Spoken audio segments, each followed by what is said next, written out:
the fall might be a good time to like launch something like that. So maybe it'll take a little bit of time to figure out, I don't know how hard it is or what I need to do, but. You're finally cooking with the kids. Oh, we already have that. That's like an underground.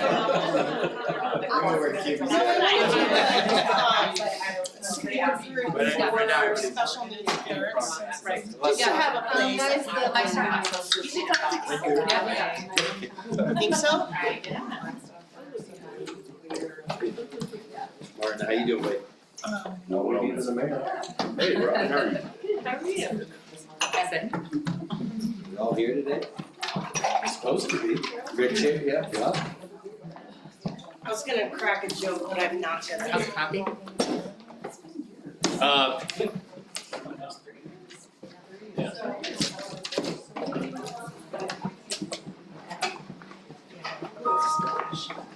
Yeah, that was kind of. So, Martin, long and short, is in my I don't know, I might fall asleep. Doesn't everyone?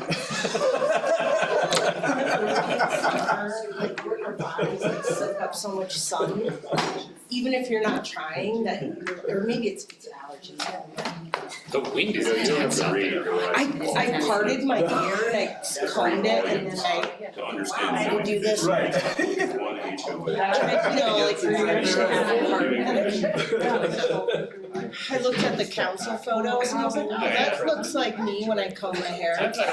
And all you have to do is go to one annual meeting and know it, never one of them. I'm grateful not to be in one. We're at the GoPro games on it. Oh, nice. It's gonna be hot. I was like, I feel like it just, it's that heat, right? It just felt like I had to lay down. Where was it at? Crazy, it's so Yeah. hot. What's that? Where was it at? The GoPro games? Yeah. Vail. Oh, okay. It was hot there? Boiling Oh, hot. boy. It was so hot. It's funny, I go to like Steamboat now and I'm like, I can't handle the heat here. Joy. Yeah. Yeah. He didn't. They drove you 26 miles outside of town. Okay.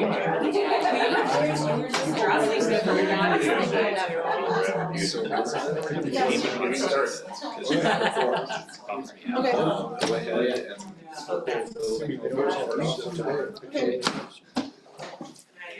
Can I have Stacy here? Anna.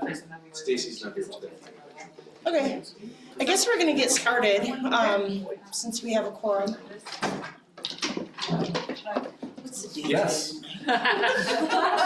Sorry. The date today is Okay, so we're gonna start the town council work session for June 9th, and we have, Building Hope, what? Kellen. Building Hope and the FERC are here, I don't know who's up first. Kellen with Building Hope. Okay, hi Kellen. Hi, thank you so much for having me today. Thanks everyone for having me today. I'm really excited to be here and talk with you guys. I'm Kellen Ender, I'm the Executive Director of Building Hope, and happy to share a little bit about our previous year's work and the impacts that have been made, Strong Future and the nicotine funds, and a little bit about what's ahead for 2026, or what we're ahead, it's June, what has been rolling already for 2026, so thank you. This year we've really been, 2025 and 2026, we've really been focusing on connection and building support and community and just driving home that sense of support and camaraderie that Summit County is really known for. And so within our programming at Building Hope, we have our mental health scholarship program, which is our most well-known program at Building Hope, where we offer 12 free sessions of therapy.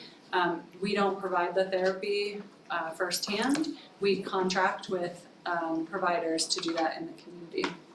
So locally we have about 100 and some providers, and then with our shared network with Eagle County, we have over 200 providers, so 212 providers that accept our scholarship, and we're just really proud of that because it has improved vastly in terms of capacity and availability and access to care. People can now get in with somebody in a way more convenient and time accessible manner, so they're able to get matched with a therapist like they weren't before. Previously, we had folks that were waiting around for weeks to get into therapy, and now that's a matter of days. So happy about that, and we're continuing to work on that and continuing to improve just specialty care, children and family, substance use providers, really those gap areas that we've identified over the years that are still in need here. Spanish speaking, in-person sessions are our focus. We actually in 2025 did see for the first time a decrease in our scholarships that were issued. And that was the first time that we've ever seen that number go down year over year. And a lot of the reason for that is because we had such an increase in our navigation program, which was really helpful to be able to sort people to the type of care with their insurance and utilizing other financial resources that they had. Previously in the community, we had a handful of providers that accepted insurance, and now we've worked really hard with our provider community to accept insurance and make it more usable for people. And because of that, now people can see somebody based on their insurance benefits and haven't needed to use the scholarship program as much. We're finding though that in 2026, that number is not likely to go down, or it's probably going to exceed that 531 that you see, because we are seeing that increase in numbers again. We saw a lot of folks not be able to afford insurance this year because rates went up.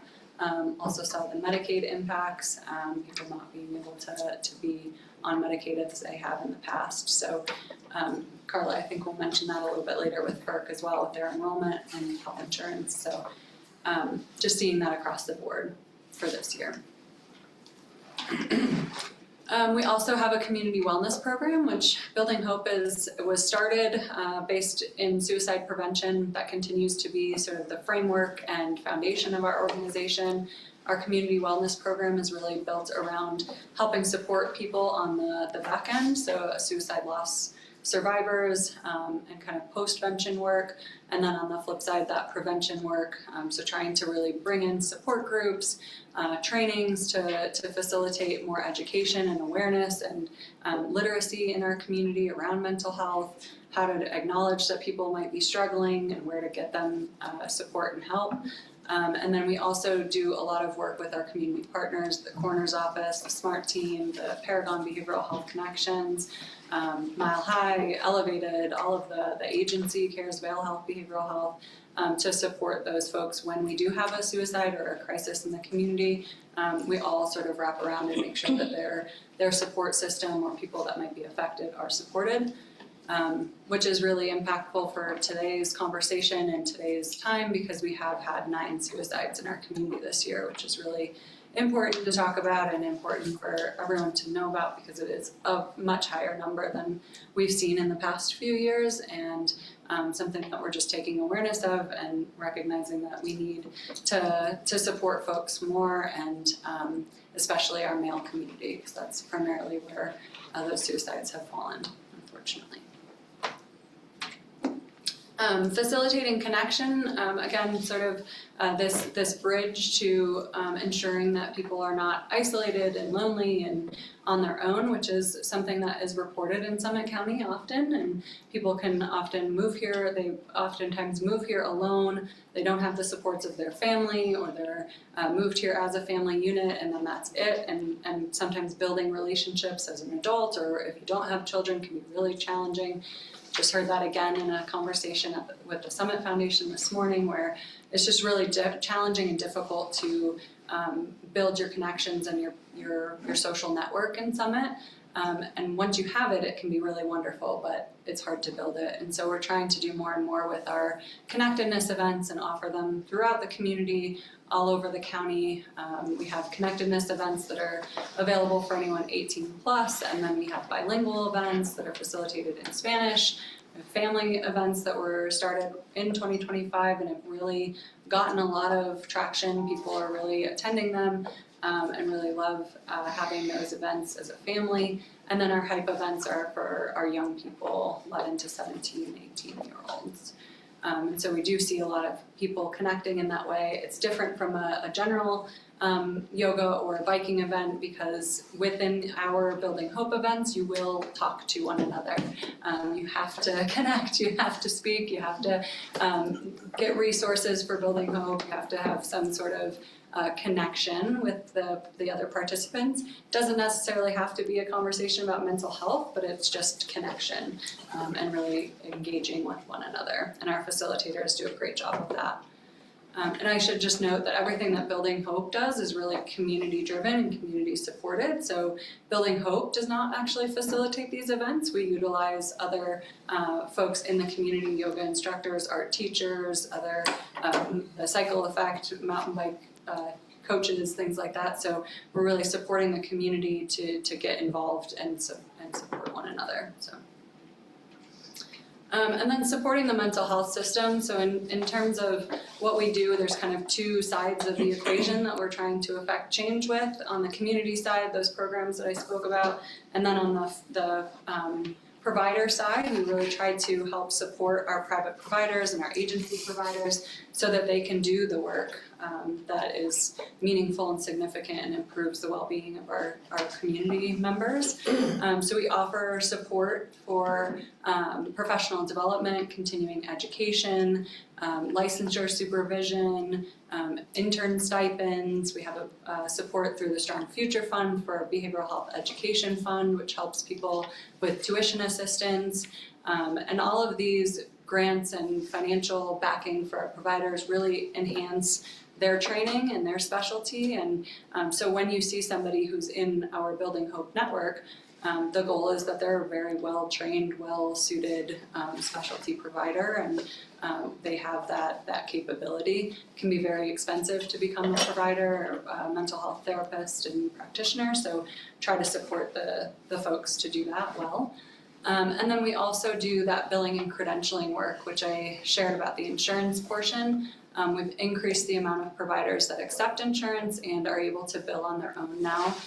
We did that by hiring a third-party credentialing and billing team that really removed that barrier for providers. And so we see a lot more people just allowing for insurance to be a part of their practice, which it really was not in the previous years. And then Strong Future Behavioral Health. So this is important for this year in particular because it is going to be on the ballot for 2026. And I just want to say thank you all for helping support this initiative and being a part of it, and just really being a part of this community endeavor. These are the 2025 programs, and 2026 is very similar, one or two more programs that are being funded that shift a little bit, but you can see that we have programs from prevention to crisis that are being funded through this work and through these funds, and that really demonstrates that we would not have this amount of care and these types of resources without this Strong Future initiative in the community. And so it's super important to the work that Building Hope does. It's very important to the work that so many of our providers do. And we just wouldn't be able to have this system of behavioral health support in our community without these dollars. Previous to Strong Future, we had 2 agencies, Elevated and previously Mind Springs, our community mental health center, and then a handful of private providers that were very siloed and doing their own thing in their own offices. And now we have all of these organizations and more, which is really incredible. And the resources that we have here now are vast, and we're very thankful for that. We are looking at, obviously there's still more gaps and there's still more work to be done, especially given the suicide numbers this year. Clearly we're missing people, and we need to figure out why that is and what it is that we can do to help support more of that community.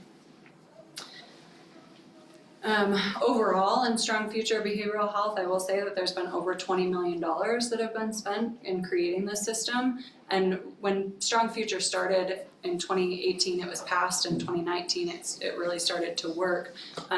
There were really, the goal was to build a system. So there wasn't a system. It was, again, that handful of providers. So now we have this continuum of care from crisis to prevention and intervention and treatment as well. So, more about the Strong Future work a little bit, and how Building Hope is involved from an administrative level. Building Hope supports the county in the decision-making efforts that go into the funding and where that funding goes and what organizations are funded. We host and facilitate a Strong Future Behavioral Health Citizens Advisory Committee. And that committee goes through all of the applications for funding, does program evaluations, and then makes recommendations to the BOCC for how that funding is used. And then Building Hope helps facilitate those monthly meetings, and then does the presentations and sort of that liaison work between the county and the advisory committee. The nicotine funding, I think, has come up quite a bit in recent conversations and where things are at. So Building Hope receives both what previously was known as Part 1 and Part 2. So the Part 1 being the cessation and prevention dollars, and that goes to our HYPE events, which are specific for our young people, and then scholarships who identify nicotine as being of use in their therapy process. So that is a portion of funding that we get from the program perspective.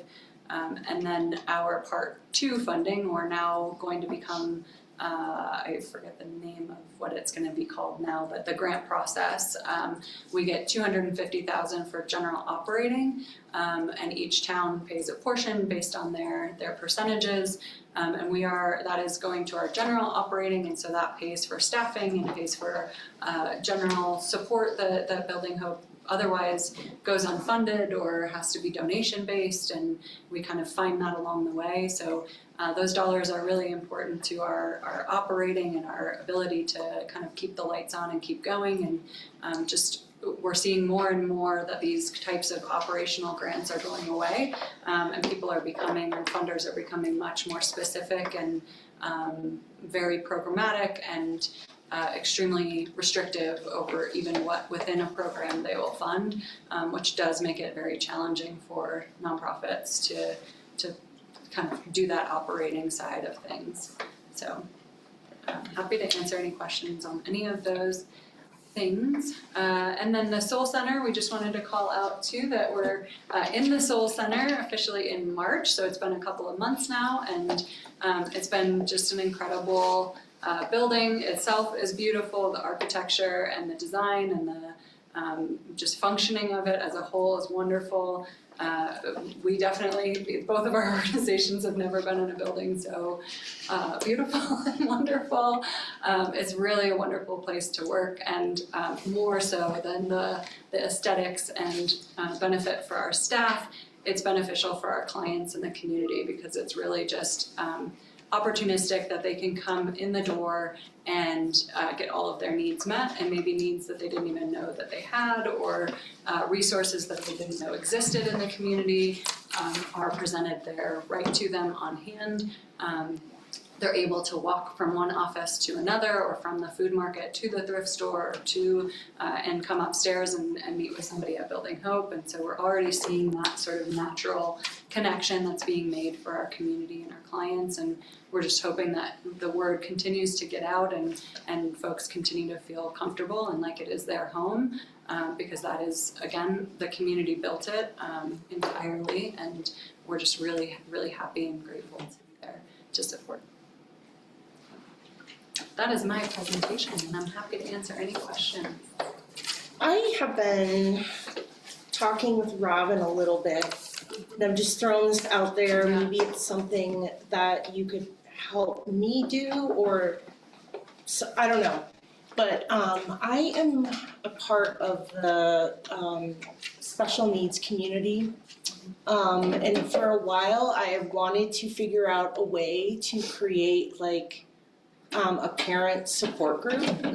And it's a unique community of people because some people are juggling a lot of things, but when we run into each other, whether it's at a therapy appointment for our kid, like down at Blue Skies or something, there's just, even when we run into each other at a coffee shop or a store, there's this thing that happens, and I can barely say it out loud because it's very emotional.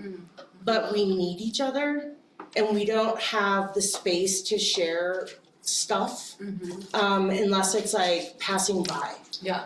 And I just think it would be really cool to find a way, even once a month, to bring or offer a place for this group of people to come. Yeah. There used to be I think it was like a nonprofit program called Recess. Okay. And that program basically is volunteers, whether they're physical therapists, friends, neighbors, doctors, like all these people that are familiar with children with special needs, or even if you're not, they would come together and they would take your kids and they would have this big event for kids, and then the parents would leave for a couple hours and go do whatever they wanted. Yeah. But it would also be cool to have a place where families can come together or parents especially, and be in a room together and just support each other. Sure.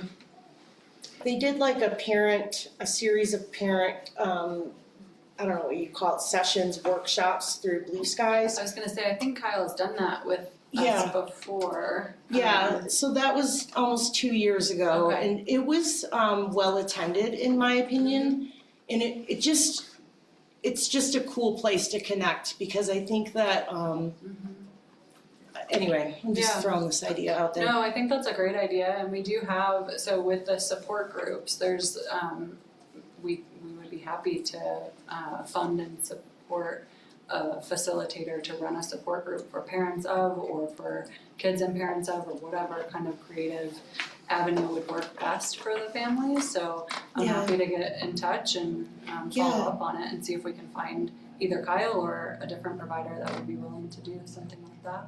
Yeah, and just see how it goes. Sure. I mean, even it's been a couple years since I went on the website looking for therapists but it's also very difficult to find, like, they list all the things that they specialize in, but there's nothing, like, it's hard, trying to figure out a therapist if there's just no one that knows.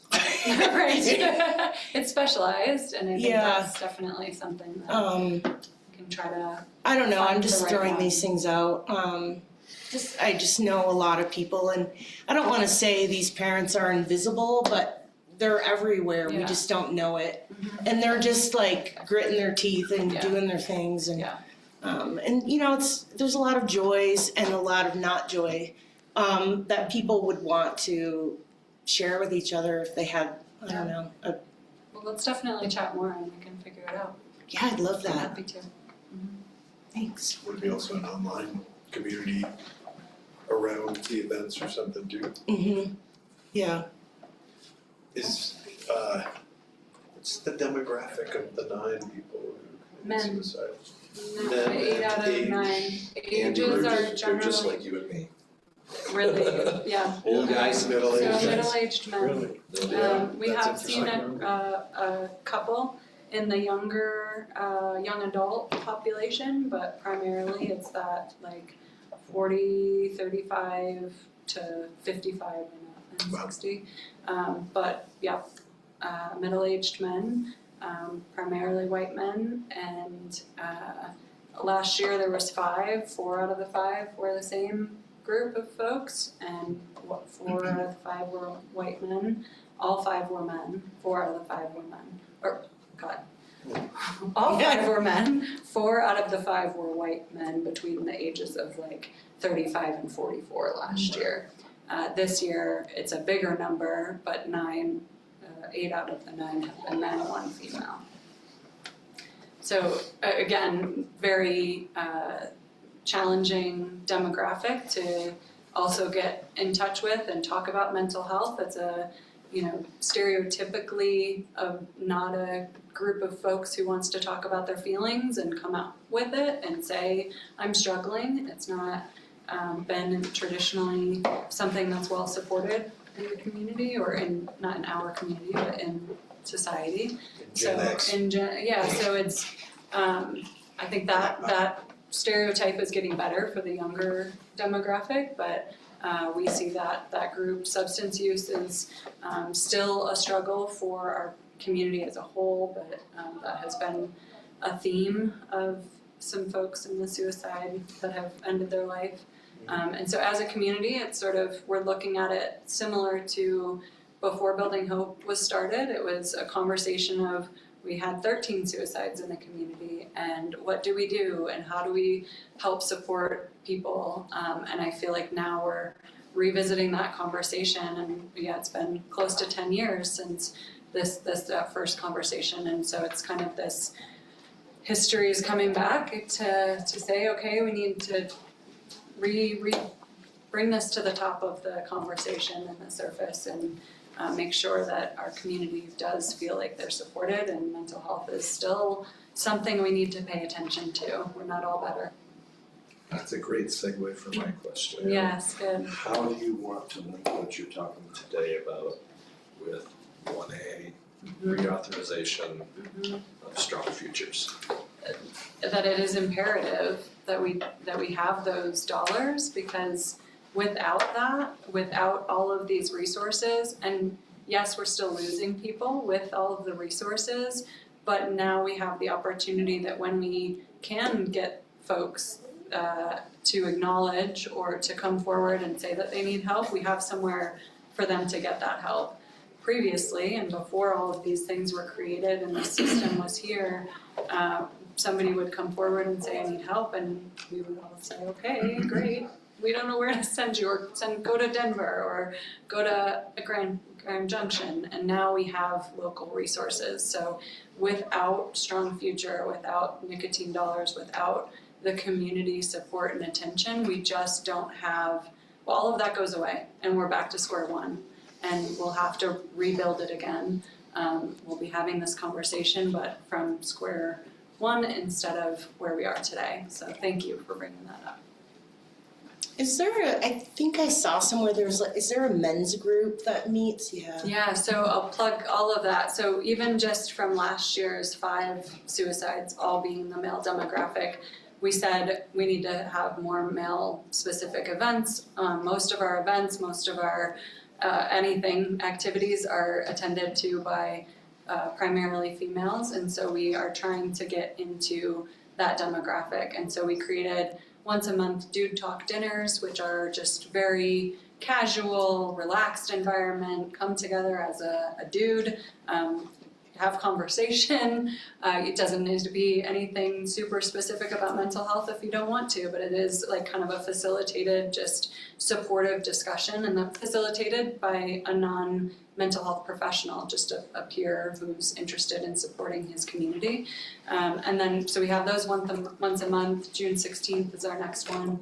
And then we also have what's called a Guys Night, because June is Men's Mental Health Month, Awareness Month, and so we're having a Guys Night on the 23rd, and that is like just casual, again, dinner, having fun, games, prizes, engagement, just trying to bring that community together and connect and socialize and maybe build relationships. And so we have also more men's-specific connectedness events we're trying to just engage that community and make more of our resources available to our men in Summit. So thank you for bringing that up. I just want to say I'm so happy to see like all of these resources. It's been such a long journey, and to finally see like we have it. It's so cool, and I hate to see 1A go away. I was curious about Paragon and the detox and like what is happening. Also a great question. You guys are very well informed council. Thank you. So the Recovery Resources, our previous social detox facility, ended services at the end of 2025. And so the community decided that Paragon Behavioral Health Connections we're in the hopeful last stages of the process, but is going to be opening a walk-in center in our community, which will include some of those detox services. It's gonna be a little bit of a different look, so not a just social detox facility alone. Somebody with any type of mental health crisis can walk in, and be seen by a practitioner and a resource provider that can then address all of their needs. So detox and substance abuse might be a part of that treatment plan that's needed, but somebody who also is having depression or suicidal ideation might be able to go there as well. So it's a vaster continuum that will be able to be seen there.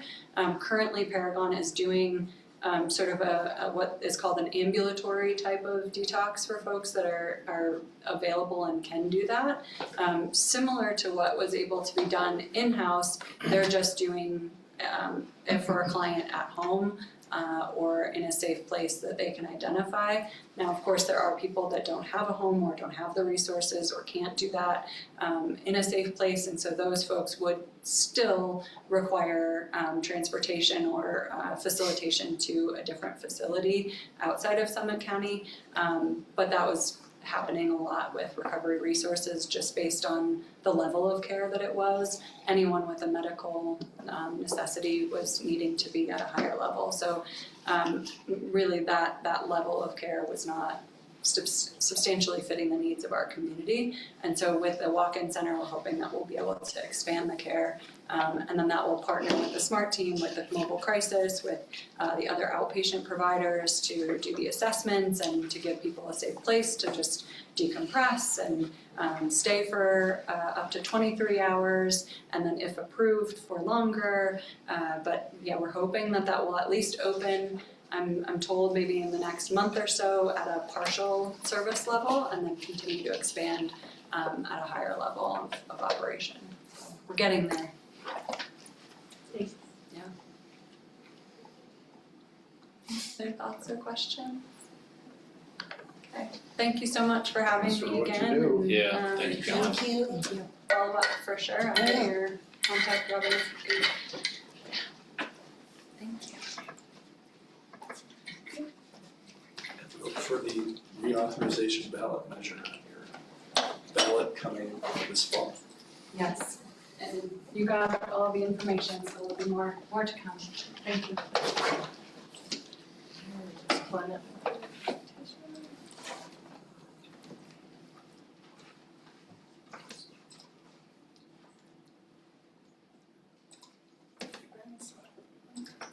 you.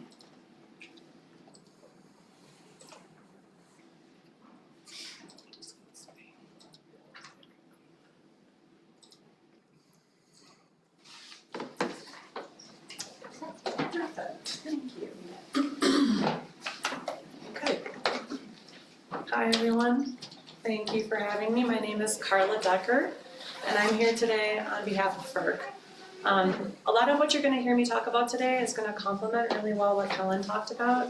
There might be a little bit of duplicity of our slides just because there is a lot of work that's being done together. And you'll also hear me mention 1A and some nicotine dollars as well. So just to get started, FERC is kind of known as the backbone of Summit County. FERC is a social services organization. So again, we complement really well what a lot of other partner organizations here do in the county. If you don't have food on your table, or if you don't have a roof over your head, you don't have good mental health. And so what we do is basic needs, and we don't only help people in crisis or emergency, we help people through stability, and we really help people build the skills that they need to succeed on their own. So this isn't just a Band-Aid type of an organization, although we do provide those Band-Aids once in a while. We really try to help people achieve stability through their own goal setting, their own pathway forward, and making sure that that's a sustainable one and we're not just leaving them on the doorstep kind of empty-handed.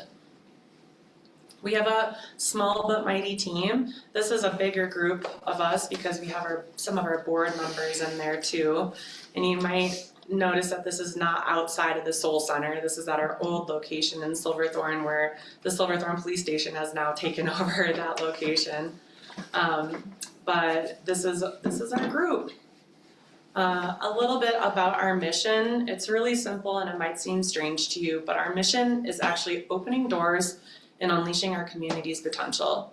And the reason that's our mission is because, again, we just don't believe in what people call handouts in this community. We really believe that our community members, residents, workforce have the skills and abilities to take care of themselves and their families. And by asking for resources, they're really helping their family on their own to the benefits and services that they deserve. Just a little bit more about, I love that picture of that woman in the right-hand corner. That is Alicia. She's worked at the FERC for about 23 years, I wanna say.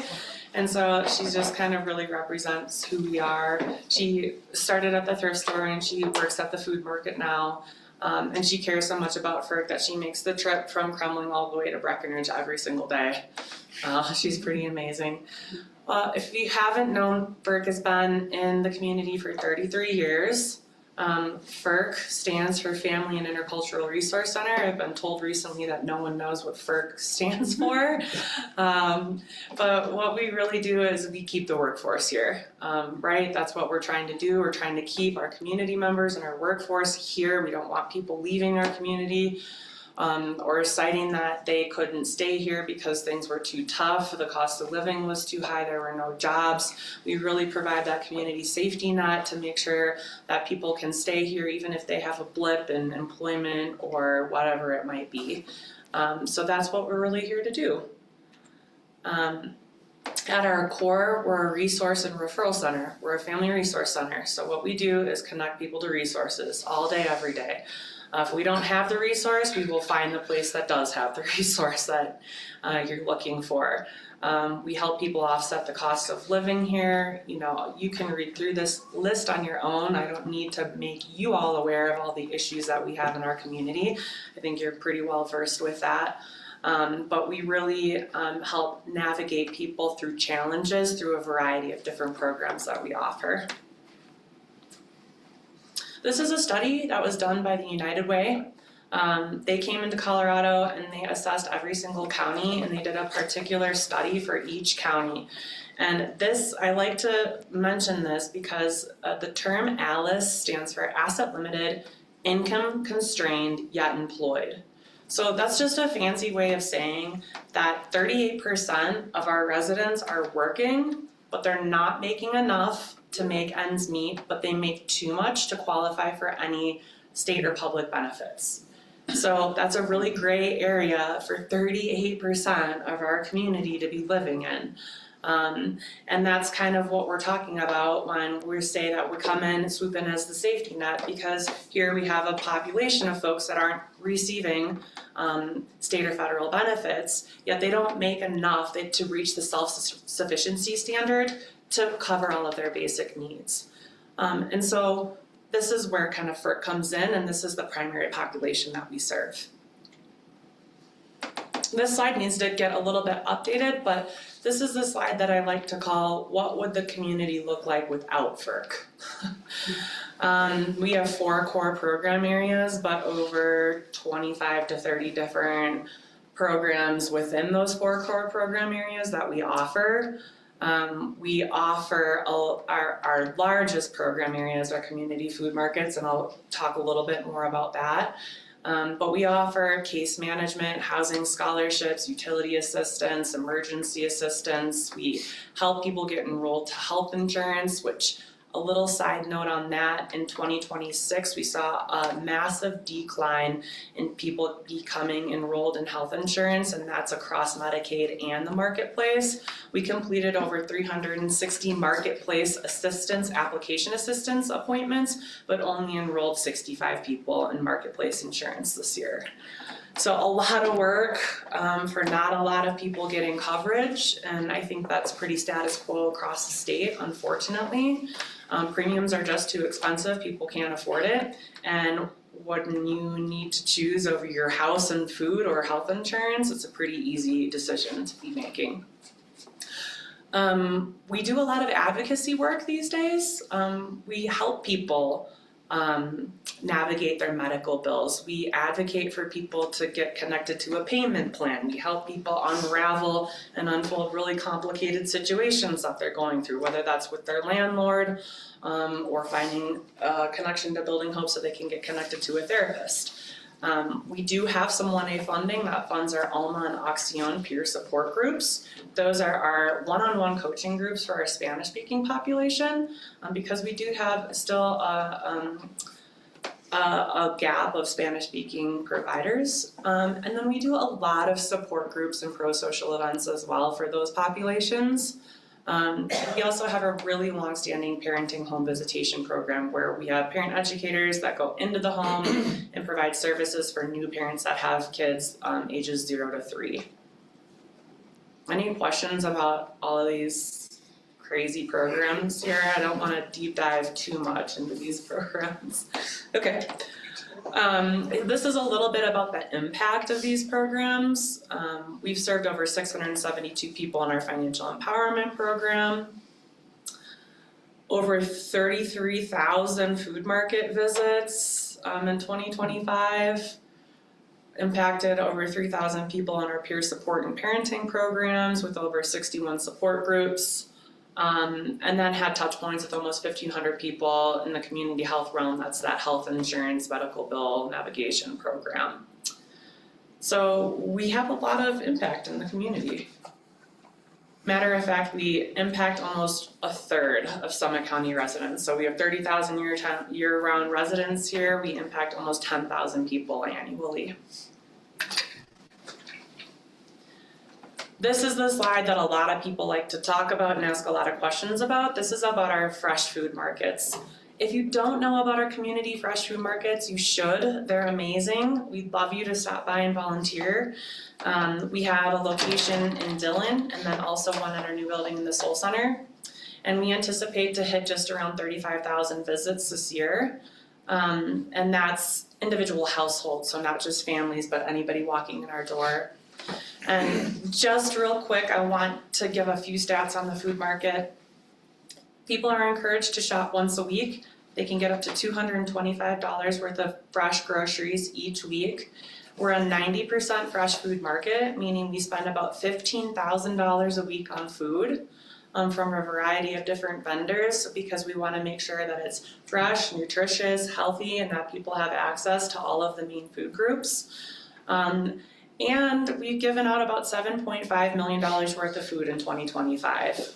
We'll probably exceed over $8 million worth of food back out to the community in 2026. So our community food markets have a huge impact, and like what our executive director always likes to say is that our food markets are our best housing program. If you can save $225 a week, that's about $900 a month, and most people are putting that towards their rent or other bills that they have. So we feel like our food markets are really keeping people housed here. Similar to what Kellen was saying about Building Hope, we have an equity coalition.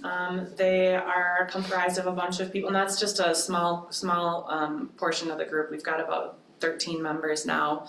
But they meet once a month. They provide us feedback on our programs, what community need is, what we're not doing well. We hear that all the time, what we need to do better, what we could provide that's not happening. And they're a great group of people that really shape our community and our programming. Some of these folks are not just for people, they've come from other different organizations that we partner with, like Smart Bellies and the Care Clinic. And so they're really representative of overall community need, not just what FERC is working on in the community. Since the Equity Coalition has been formed, we've, in the last year and a half, 2 years, we've formed a new group called the Food Access Advisory Board, or the FAB. The FAB was kind of convened originally by the Summit Foundation to get all of the different food entities in Summit County in one room and talking about what our food system looks like here in the county. So not just what is each organization doing individually, but how are we working together? How are we creating efficiencies? How are we looking at technology? How can we share resources? How can we utilize funding so that it's more equitable and spread out, of course, across our organizations? And then how can we work on community projects together by leveraging all of our skills together? So whereas the Equity Coalition was really listening to that community voice, this is really key partners at the table working together to sort of streamline services. So this group has been really instrumental in building trust, But we also have a couple of community members from the Equity Coalition that sit on this board, so that way we always have that community voice at play. We just finalized Summit County's first ever food sustainability plan, so we'll be really excited to launch that. We just hired a company to create our first website so we can have a centralized food resource location. And so we're making a lot of progress, so more to come when this group has some more fun announcements to make. And then again, this is the Soul Center. I wish I had a great real live picture for you of the Soul Center, but there's really weird lighting over there, and every time I try to take a picture of it, it looks terrible and the landscaping's not done, and so we're almost ready to have a beautiful picture that I can share with everyone. But we've been there for about 3 months. We're doing tours and individual tour. Diane knows, she just came over today and got herself a little individualized tour. So if you would like a tour, please let me know. Me or Kate, who's here today, my coworker, would be happy to show you around, show you how the building really functions as a community building, how clients come through the front doors. And like Kellen said, they may have come in for one need, but then they walk out of the door with maybe 4 or 5 other needs met and other resources in their hand. We're really, really excited because we just reopened our thrift store. Yay! It's been such a long time coming. We haven't had a thrift store since before COVID, and we had to close our thrift stores down because we needed to utilize those spaces for our community food markets. And so now that we're in the Soul Center, we were able to reopen the thrift store for the first time in 6 years. And we're open 3 days a week. Thursday, Friday, Saturday for the month of June. And then when we come back in July, we'll be open 5 days a week, Tuesday through Saturday. We really need donations of clothing and volunteers, so please jump on our website and see if there's any way you can spread the word and help us get some more donations in the door and a couple of volunteers. A little bit about our revenue. This sort of shows the breakdown of FERC's revenue. We, in 2026, have got a lot of government funding, and that's most all of our government funding is grant funding. So we currently do not have any federal grants, which we used to say was a curse, but now it's sort of a blessing in disguise. So we really rely on local and state government grant funding. We receive a lot of funding from private foundations, and at any given time, those 2 funding sources comprises more than 50% of our funding. So we spent a lot of time and effort applying for grant dollars. And I think we have between 35 and 40 active grants at our organization right now. So that takes a lot of management and oversight and evaluation and reporting to manage those dollars, which are all restricted. You know where I'm going with this. We very much appreciate the nicotine dollars that we receive from the towns, Frisco and the county. This $500,000 is that Part 2 funding that Kellen was talking about.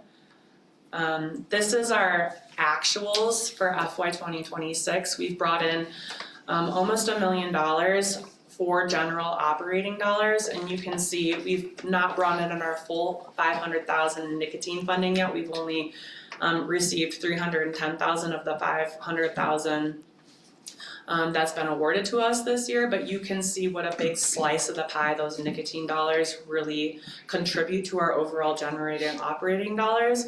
And without those dollars, we would be in a very different place. And so we're really hoping to learn a lot more about the process next year and how that's gonna work. And my number 1 ask is that that pool still be available to use for general operating funds. How the towns can help spread the word about what we're doing, advocate for 1A, help us recruit volunteers, and share the struggles that you hear your neighbors go through when they need help or assistance, and make sure that you refer people to FERC. I have one plug. We do one huge fundraiser a year. It's called FERC Night Out. I'll pass this around. It's coming up in 2 weeks. Take one. Yeah, it's coming up in 2 weeks. It's gonna be at the Elevated Ballroom. It's really fun. We have a culinary throwdown with a bunch of different local chefs, super good food. It's affordable to get in, and that goes towards our general operating dollars. So please join us at FERC Night Out. We'd love to have you there. That's all I have for you today. Any questions? I gotta say, the FERC building, the Soul Center, is a truly unique, sustainably built green building, unlike anything else in Summit County. And it's worth actually taking a look at it if you're interested in that at all. Commission systems, and it's very unique. Also built locally and by a lot of volunteer hours, I think, too, right? Yeah. Yeah, it's really interesting. It was a definite community effort. The town of Breck donated the land to us, Rockridge donated the building at cost, Allen Gear Architecture provided their services for free, Allen Cantor provided furniture at a discounted. I could go on and on about the community effort that it took to make that building happen, and it's super cool to see it operating in fruition. So thanks to everyone who helped make it possible.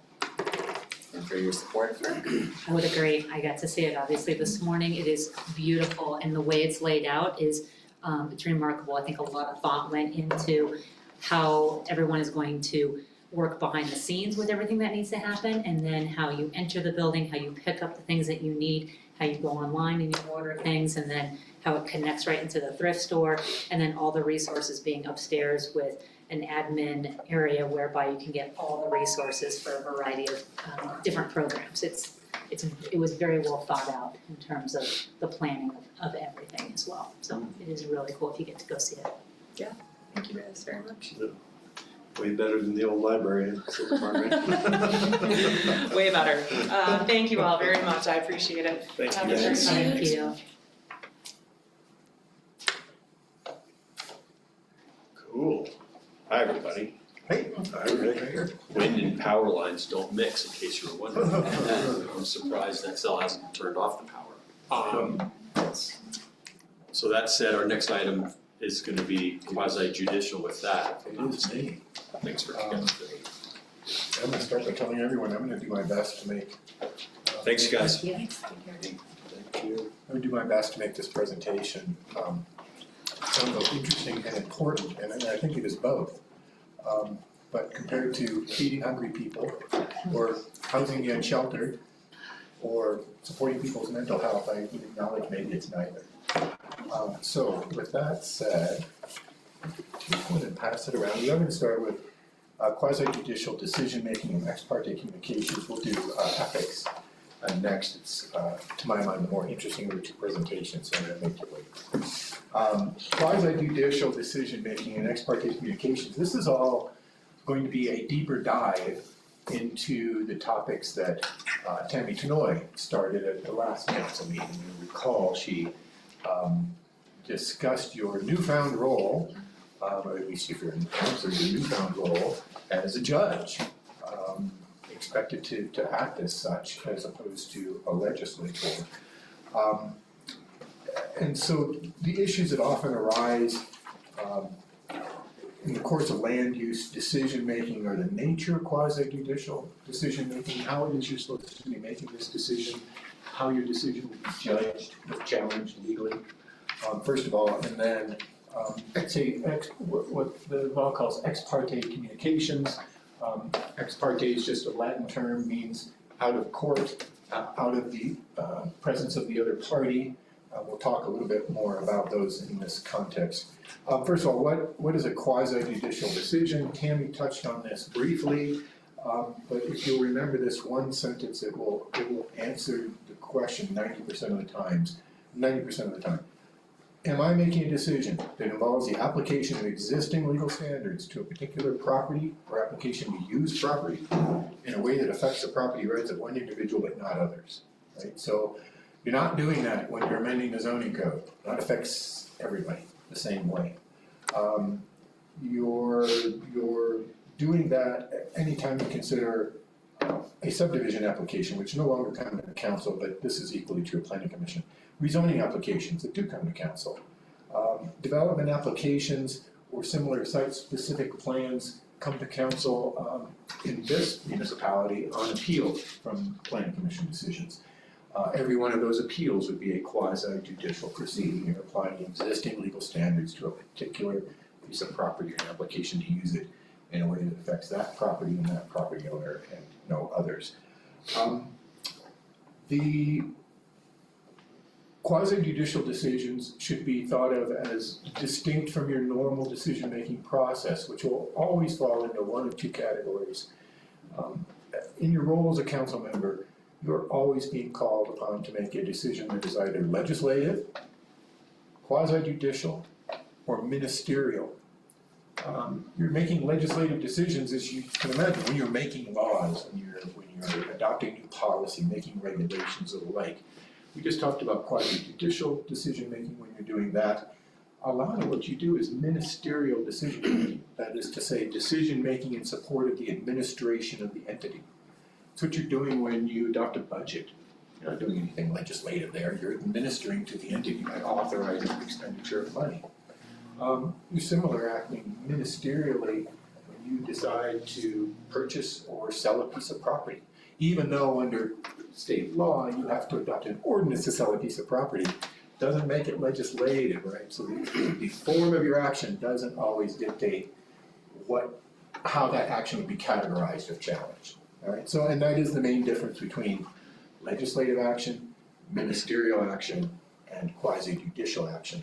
Ministerial action is close to unchallengeable, right? It is your decision to adopt the budget and spend the money as you like, right? There just isn't much basis for challenging that. There isn't much basis for a decision to buy a piece of property or to sell one, right? When you're making ministerial decisions, they are largely not subject to legal challenge, not even under an initiative or a referendum process, right? Which is a normal way when you can really upset folks who don't like the decision made, right? They might initiate an ordinance or they might seek a referendum, a vote on something that you've already done. So at any rate, what distinguishes legislative decision-making and quasi-judicial decision-making is the standards by which you make it and the standards by which it will be judged if challenged. Okay, so from a legal standpoint, if someone is going to challenge one of your legislative actions, they're going to do so basically one of three ways. They're either going to claim that you are outside of your authority, it's ultra vires.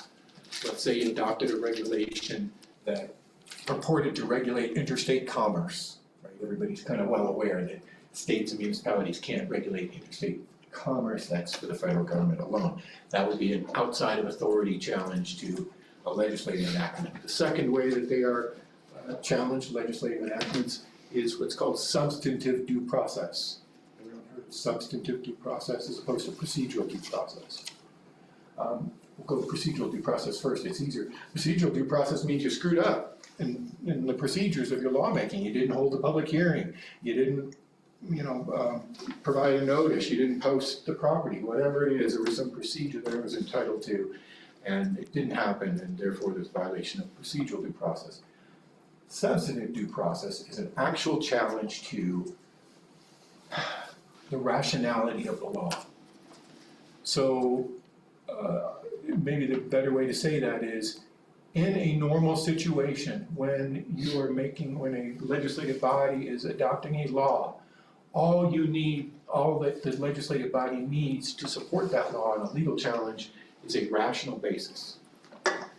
That's what you need to support a challenge that this law was adopted, it violates my substantive due process. So you're gonna have to show a court that there was no rational reason, right? There was no public ill to be avoided, that by the adoption of this regulation might be avoided. There's got to be rationality. What is your legitimate governmental end, and what is the basis on which you decided to address that end by adopting this law? If you can show there's a rational basis between the two, it doesn't matter if you didn't get to all of the problem. It doesn't really matter if you were over-inclusive and picked up more than the actual problem. If there's a rational basis, it's going to be upheld. Qualify all of this by saying that when the law being adopted addresses fundamental rights, right? Rights established by the Constitution or the Bill of Rights, free speech, for instance, there the rational basis test is stepped up. It's a heightened scrutiny. there the court is gonna look for more than a rational basis and say, look, if you are regulating an area where people have substantive protections of their actions, such as in speech, you must have a compelling state interest in support of your regulation, and your regulation must be the least restrictive means of addressing that problem. So you see, that's a dramatically different analysis than do you have a rational basis? Do you have a really good reason? Have you addressed the problem as narrowly as you can? That's the analysis for substantive due process when you are affecting fundamental rights. So, having said all of that, now let's go back to quasi-judicial. What is the standard of review of a quasi-judicial decision? The standard of review is whether there was, well, first of all, you have to be within your authority, right? You can't be ultra vires, you can't be making decisions about things you're not authorized to make decisions about. But assuming that's the case, the standard is whether there was competent evidence in the record in support of your decision. And if there was, your decision will be held to have been not arbitrary and capricious, right? That is the standard of Rule 106A4 of the Colorado Rules of Civil Procedure. It establishes the process by which someone can challenge the decision of what the rule refers to as a lower tribunal. That's you guys making quasi-judicial decisions. The challenge is limited to a review of the record, and as I said, a determination of whether there was competent evidence on the record in support of the decision made. So, what the heck does that mean? What's competent evidence on the record? What it doesn't mean is a preponderance of the evidence. You don't have to have 51%. What it sure doesn't mean is proof beyond a reasonable doubt at high criminal level. The courts have defined competent evidence in the record as meaning simply this: enough evidence in support of the proposition decided to make the issue fairly debatable among reasonable people. Enough evidence in support of the, right? It's not a lot. It's not a lot. That's my point, is it's very deferential, but it can't be nothing, right? And it's gotta be in the record. And it's got to relate rationally to the criteria for your decision making.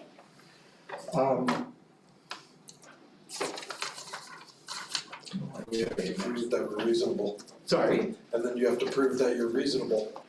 Well, you have to prove that the evidence that you base your decision on relates rationally. So it doesn't have to be reasonable, but it has to be rational. Has to rationally relate to whatever this criteria is. So if the criteria is, I'm gonna make one up that is a little broad and doesn't exist much in our code, but if the issue is compatibility of this use with the surrounding neighborhood, then findings as to noise level created by the use would obviously be rationally based on it. But let's assume the use for a moment is a liquor license facility. Can you base your decision on an abhorrence of alcohol? You can't, right? And the decision of the court says that's just too far from rationality. The fact that people hate alcohol is a reason to deny every single application, not this application at this location related to these criteria, right? So that's kind of, as an example, I suppose. As I was saying, to be upheld on an appeal, a quasi-judicial decision must express its findings of fact as they relate to the criteria or standards under which the decision is made. And those criteria or standards have to be specific enough to give a reasonable person notice of what is or is not allowed under the law. So it is for these reasons that the criteria set forth for decision-making in the code are relatively specific, right? They're not just sort of overly broad generalizations. Is also the reason that every time you are asked to make one of these decisions, staff will present you with proposed findings of fact in support of your decision. On a rare occasion, staff will be uncertain or feel that the evidence could support a decision either way, and they might provide motions to approve and motions to deny with alternative sets of findings. It's rare, but it happens. Usually staff forms a conclusion as to what they think and based upon what they think, make that recommendation. Let's see. Next thing I want to tell you about is that in making quasi-judicial decision, and again, Tammy Tenoy touched on this briefly, decision makers are expected to take on the role of a judge. They are expected to come to the decision-making process without any bias as to the outcome of the proceeding and to make their decision based only on the evidence presented to them in hearings held concerning the matter. The reason for this is constitutional due process requirements require unbiased decision makers. The second is that courts, in reviewing the decision, need to be able to determine whether the decision is supported by competent evidence on the record. So when a decision gets challenged and we get brought up on a 106A4, first of all, it'll happen within 28 days of the decision. It's a very brief statute of limitations. You bring that claim now or you don't bring it at all, essentially. The first thing that will happen then is the parties will engage in the town will busy itself preparing a verbatim transcript of however many hours of hearing that we had. The town will busy itself preparing a reasonable exhibit, whether prepared by staff, an email from constituents, opponents, proponents, whatever the case may be. It will all be gathered together, a record will be certified to the court. Usually there's not much argument about what constitutes the record and what does not. At which point then the parties will proceed to brief the issue, the plaintiff making the first brief, and of course they're going to argue that there was no competent evidence in the record in support of the decision. Usually as a secondary argument too, we didn't have the authority to do this in the first place. That's usually not a very good argument. So it is for those reasons that the findings are necessary, both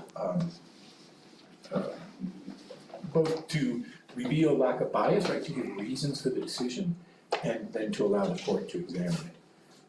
And I'm happy to take questions. I'm happy for this to be a discussion, by the way. I know some of you heard it before. So now let's talk about ex parte communications. One of the things that the law expects you to do as a quasi-judicial decision maker is to avoid ex parte communications. That is to say, communications about a matter that is subject to a public hearing made to you outside of the public hearing. Doesn't really matter if it's a proponent, an opponent, your neighbor who tracked you in the line at the grocery store, whatever the case may be. If they want to talk to you about this quasi-judicial matter that's coming up, that is an ex parte communication. You should avoid it as much as you can. Having said that, it's not always reasonably possible to avoid it. You know, my example just now, you got trapped in the grocery store line, and you got a full cart, and so do they. So they got plenty of time to bend your ear about it. The thing to do in that situation is to very politely, of course, tell them that while you want to hear everything that they have to say, because you're going to be a judge in this matter, you have to hear that along with all of the other judges in this matter. And that if you keep talking with me about this, I'm going to have to reveal the fact that we had this conversation in the hearing. That's the other thing I should let you know. There is nothing unlawful or unethical about that person making the communication to you or you're receiving it, right? The problem arises when it happens and you don't disclose it. And it's a problem, it's a substantive due process problem because the other side has a right to hear and respond to everything that is said to a decision maker. And they aren't privy to that conversation.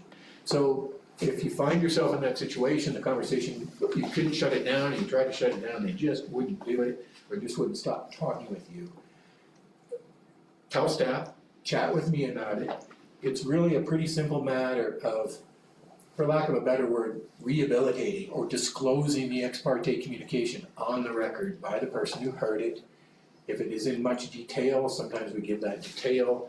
The other thing the other way that you might receive ex parte communications are via email, just sent directly to you. Hey, here's what I think, here's how you need to decide this, whatever. Take that email immediately, send it to staff, ask that it be included in the record. I received this, it'll be obvious I received it. So again, nothing inherently wrong with the ex parte communication, but the failure to disclose them can really result, can taint the hearing, essentially, can result in a claim that of a violation of substantive due process. Thad, can you define when you said like upcoming matters, what, Once a hearing has been set, for sure. okay, Before that, it's a little fuzzier. Yeah. I guess what I would tell you is if you have reason to believe that let's say you got a planning commission, and that's the other thing I should tell you, please don't attend planning commission meetings. To sit and watch subdivision applications or development applications or the like. Right, if that comes up to you for review, guess what that whole thing was? It was an ex parte communication. You're one of the decision makers. You got all of this testimony and the rest of your decision makers got none of it. So not a good idea to attend planning. I mean, not that a lot of people do that as entertainment anyways, but some do. Tom Connolly used to, I'm pretty sure. At any rate,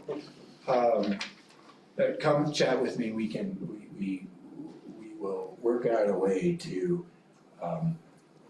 make the record not subject to challenge as a result. And it's a real thing. 2 weeks ago, I sat in for my partner Jerry, a quasi-judicial proceeding for the city of Wheat Ridge. It was a proceeding in which, it's a matter of public record, it was a proceeding concerning an entity known as Auto Wash, an automated car wash. And the city was considering whether to revoke or amend their special use permit that they had received to operate.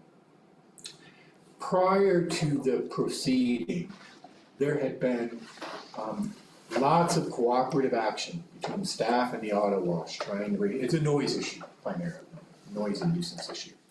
Lots of cooperative work between the company and staff to bring the company into compliance with the previously approved special use permit. Part of that process took place in front of the council because members of the community were coming in and screaming about it, right? They wanted this car wash shut down, it was too loud, et cetera, et cetera. The auto wash would appear and respond to that and say, oh yes, we're working with staff, staff's working with us, we're gonna create a center. There was a lot of cooperation for about a year until the cooperation all fell apart. During that year, there were a number of statements made by council members on the record when they had members of the public in front of them complaining about this land use. And a couple of those council members got themselves in trouble because the comments were just too sympathetic, right? Too sympathetic for the complainers, too much wash right now kind of comments. And those kind of comments were also going on in the background of emails between councilors and constituents. That was a difficult situation because it wasn't necessarily easy to see that there was a hearing coming, right? There was a dispute in the neighborhood. Everyone was trying to work it out. But the bottom line is, eventually it did become a matter of that was pretty clear that the city was going to have to enforce through a public hearing. And when the time came, on the morning of the hearing, we got 2 letters requesting / demanding that 2 of the council members recuse themselves for bias and attaching 20, 30 pages of documents that they received in response to open records requests, records from those council members' emails, from those council members' texts, the like. Ultimately, we decided that it would be best if one of those council members recused herself. And it was okay if the other didn't. We did a little bit of rehabilitation about bias, what did these statements mean? But my point is, it can have real consequences. And that resulted in one of those council members recusing herself, who was one of the 2 council members from the district in which the business is located. She very much did not want to, but she didn't argue it either, right? I think she knew in her heart that she had expressed bias, that she held bias. So anyway, just a cautionary tale on ex parte communications and expressions of bias in matters that could reasonably thought to come before you eventually. Have I been too fast and completely confusing so far? Any questions before I move on to ethics? And I'm happy, you have this memo in front of you. I'm happy as if you take the time to read through it, I'm happy to chat with you about any part of it in more detail. I'm just still hung up on reasonable people. Yeah, well, the court will let you know who they are. And what those folks Do we might have to think. revisit that? Fairly debatable by reasonable people. Well, in other words, I mean, that's the court's fancy way of saying, don't bring me BS arguments, right? Come on, these gotta be straight-faced stuff, right? Reasonable people have to be able to debate the answer to this question at hand based on the evidence that you have. That's all I'm really saying. Come on, don't make it up as you go. It's the essence of it, as we see far too much of today in politics. And I'll leave it at that as we move to ethics, unless we have any other questions. All right, ethics. Ethics in government. Again, if you'll take one of those and pass it on.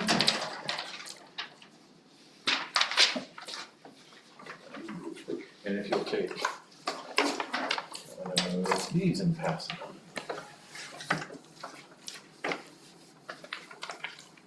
So, I'll let everybody's got the materials.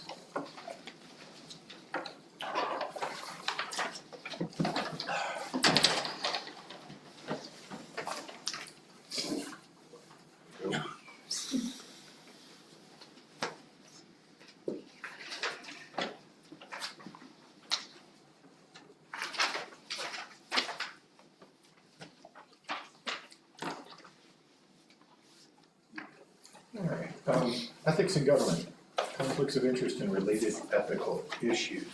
The first thing I'll tell you is just a preview, is that the bigger handout I gave you, the state of Colorado at the top, is 2 advisory opinions by the Colorado Independent Ethics Commission.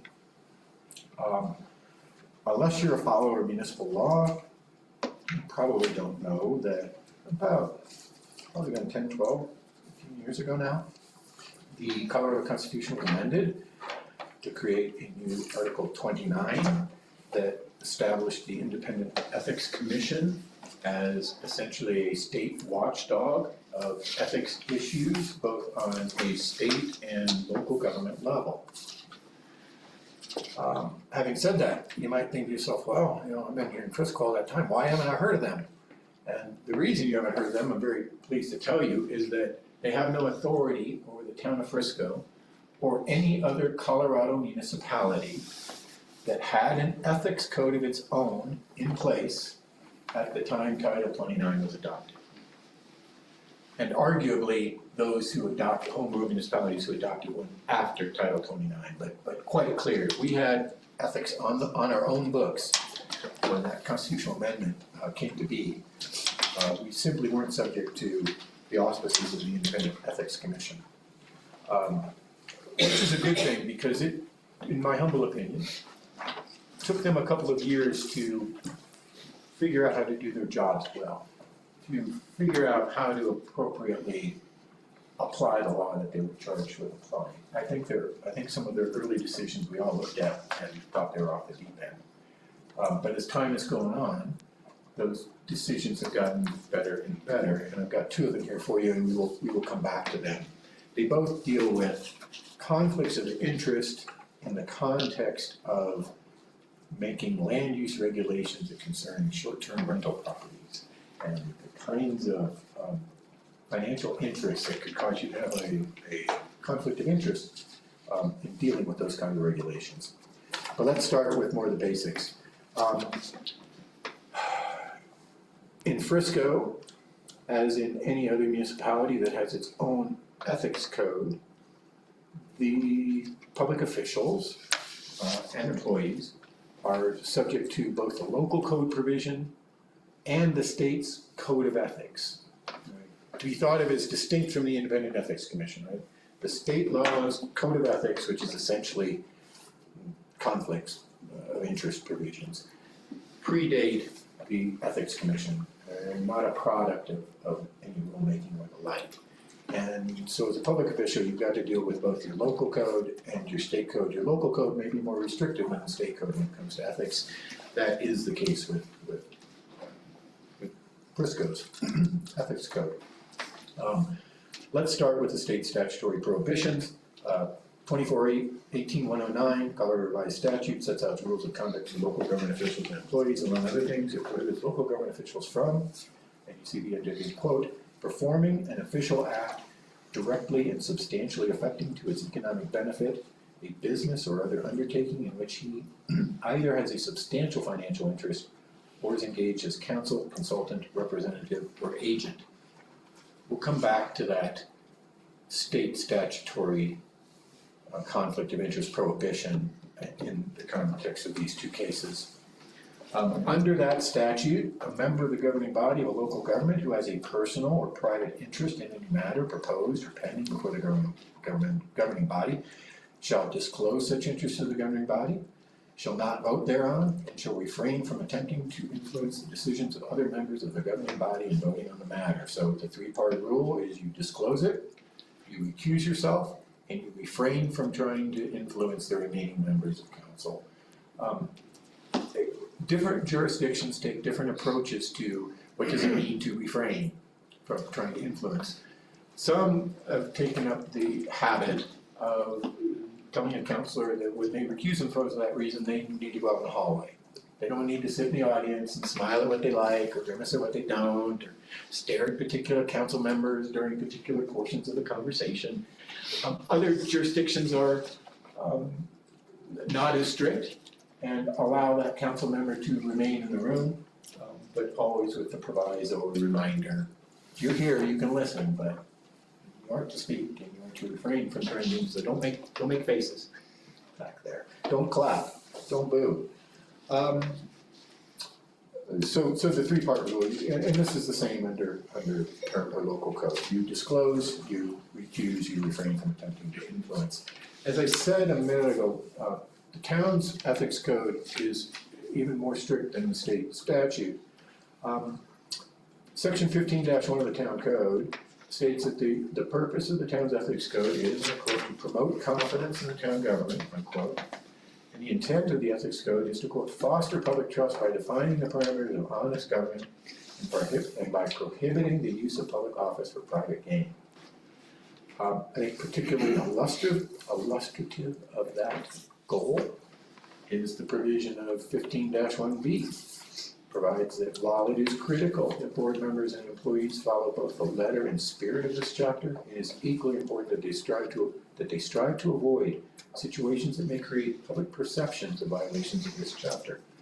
Perceptions of such violation have the same negative impact on the public trust as actual violations. That's much more of a judicial standard, right? Standards that judges are to act under aren't that they are simply to avoid a conflict of interest, they are to avoid any perception of a conflict of interest. So much more similar to that. Similarly, a prohibition, it's basically a conflict of interest. No board member or employee may use any information obtained by virtue of his or her public position in furtherance of any personal or financial interest or the personal or financial interest of any other person. The code has a gift ban, our local ethics code. No board member or employee, as does state statute. No board member or employee in his or her official capacity may solicit or accept from any one donor a present or future gift, favor, loan, service, or thing of value whose cumulative value is more than $400 per year, or under circumstances it would be a reasonably prudent person to believe that such gift, favor, loan, service, or thing of value was made or given primarily for the purpose of influencing or attempting to influence the board member or employee in connection with an official act, or as a reward for official action he or she has previously taken. There's a long list of exceptions to that gift ban, but the ones that are most pertinent to local government officials are acceptance of food and refreshments at conferences, seminars, lunch meetings, that sort of thing. You think about it, you're receiving a gift from Subway tonight. It's not a big gift, but a gift it is. And it is well within the exceptions to the prohibition on gifts in both state statute and our local code. Finally, no board member or employee shall engage in a substantial financial transaction for his or her private business purposes with a person whom he or she inspects or supervises in the course of his or her official duties. Fairly easy to understand that. And then finally, just the outright statement of avoiding appearances of impropriety. And we'll talk about some factual examples that led to determinations of conflict in just a minute. But let's talk first of all, what do you do if you have a conflict or you think you may have a conflict? As we said, our code prohibits you from voting on the matter, requires that you disclose, you remove yourself, refrain from attempting to influence. But if you're not certain as to whether a conflict of interest exists, you have a couple of avenues on that. The one most normally taken is Tom will get the call first, and I'll get the call second.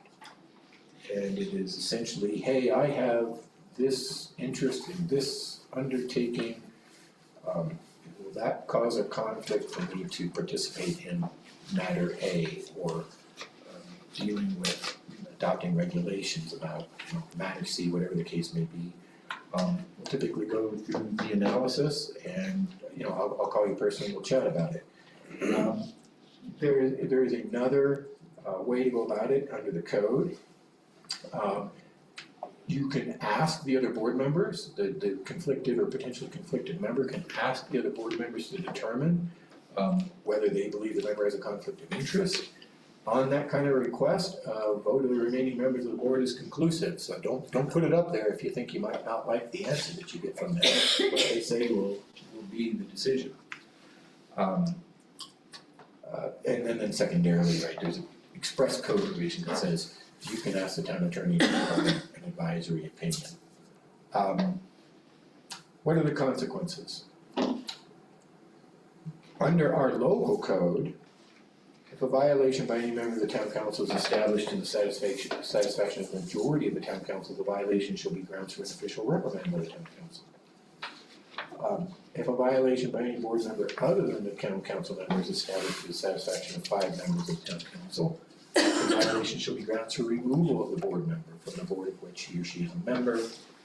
And then finally, if a violation by any employee is established by the town manager, the violation shall be grounds for discipline, to and including termination. There is a more sinister enforcement mechanism in state statute. In state statutes, if you were to form an official act that was found to be a conflict of interest, the Attorney General could decide to pursue it as a criminal matter under Title 18, essentially a breach of the public trust violation as a state criminal matter. I've never heard of such a thing being brought, but I couldn't testify that it's never happened either. Just to be aware, the state law about conflicts of interest are much more serious when it comes to enforcement. Here, you can be reprimanded. If you're a lower board member, you could be removed. If you're an employee, you could be terminated. At the state level, you could be prosecuted by the attorney general. The bad news about that one is CERSA's not going to come in and cover us on that, provide counsel. Neither will my office be able to do that, because we will have to represent the town. So it's not a good situation, and it likely require that you get your own legal counsel. Examples. We've got 2 cases in front of you. First, advisory opinion 1605. The summary is the local government official should avoid real and perceived conflict of interest when voting or debating questions that affect the personal, private, or financial interests of the official. Yeah, we get that. We read the law, right? The background is that Rachel New, Board of Trustees member of the town of Pitkin, Colorado, filed a request for an advisory opinion from the board, from the commission, as to whether New's personal business and her new role as a member of the town's Board of Trustees were compatible, whether she had a conflict of interest. New had established first of all I should back up. She was elected in April of 2016. She had established in the spring of 2014 a property management business. Initially that business had been simply providing services to homes, winterizing, de-winterizing, cleaning, lawn maintenance, window washing, laundry services, that sort of thing, errand services. Eventually, though, it apparently expanded to include management of short-term rental properties And as I understand it from the facts of this case, she had a couple of them that she was managing. So the question was, can this council member participate in the town's consideration and adoption of short-term rental regulations or the amendment of those regulations? And the answer was no, she cannot. The analysis was fairly straightforward. Can she perform an official act directly and substantially affecting with economic benefit a business or other undertaking in which she has a substantial financial interest or is engaged as council consultant? They very easily found that she has a substantial financial interest and that her performing acts that impact the ability or conditions under which short-term rentals can be had in the municipality would indeed directly and substantially affect to her economic benefit that business. She was conflicted. Fairly attenuated, right? She doesn't own a rental, she doesn't own an STR. She just owns a business that manages them for others, and yet she has a conflict of interest. She does not get to participate in any respect with respect to the regulation of short-term rental properties. Let me give you the more attenuated one. That's the next one. The next one, you have a county commissioner in a county that is about to consider adopting or amending, but I think it was substantially amending regulations concerning short-term rentals within the unincorporated areas of the county, which of course is the only parts of the county that the county has jurisdiction to regulate. The facts of this case is that the county commissioner owned a property within one of the municipalities in the county that he had obtained a license for renting out as a short-term rental. COVID came in the midst of all of this, and apparently he initially filed a notice, a suspension of the license for a period, but then later filed a notice that essentially he was abandoning the license. He did not intend to use the property for that purpose anymore. The court took up the question, can he, in that context, regulate at the county level to adopt regulations that would only be applicable to short-term regulations within the county? And what the commission said was, yes, he can regulate, participate in the regulation, but only because he has abandoned the use of that property as a short-term rental. So if he had not done that, our analysis would be different. And they explain why their analysis would be different. Their analysis would be different because, well, obviously you have a substantial financial interest, but the issue is competition. He has the ability to restrict or to adopt regulations that act to restrict the ability to have a short-term rental in the county, which makes the short-term rentals within the municipalities more valuable. That's pretty attenuated. I can't regulate here because I own a substantial financial interest in a completely different jurisdiction that I can impact with the regulations I adopt here. They were real clear. You can read the case, they're real clear. He's okay to go ahead now. But we would not, and we don't opine as to what he did in the past, because apparently he was involved in this to some extent before there was a challenge. That's pretty attenuated. That's not like owning a property subject to an affordability covenant, right, that we're now talking about changing. I mean, that's just right there direct, and that's the agreement with you, for goodness sakes, not some attenuated ability to affect the market that you're involved in. So these go further down the road than you might expect. You can have a conflict of interest in a land use matter coming, and we've seen it before, right? We have had council members who are architects in the local community. So matter comes up and they have had recently, or they have currently, the individual presenting the project as a client on another project. You should recuse yourself, right? The thought is that you have a substantial financial interest in the ongoing relationship with this client for the other matter. You ought not to be deciding this one. Even more attenuated, you have a relationship with another developer, and you provide services to that other developer who can, does, and will create projects that compete with this project. It's in front of you now, conflict of interest, yeah, real clear in the cases. So it's more attenuated than you think. You don't have to have that direct benefit that's really clear and that you can grab onto and say, well, yeah, obviously I would benefit from that. Sometimes it's not so obvious, much more attenuated. What else have I got for you, Bethany? What county was this? That was Pitkin, no, that was not, that was.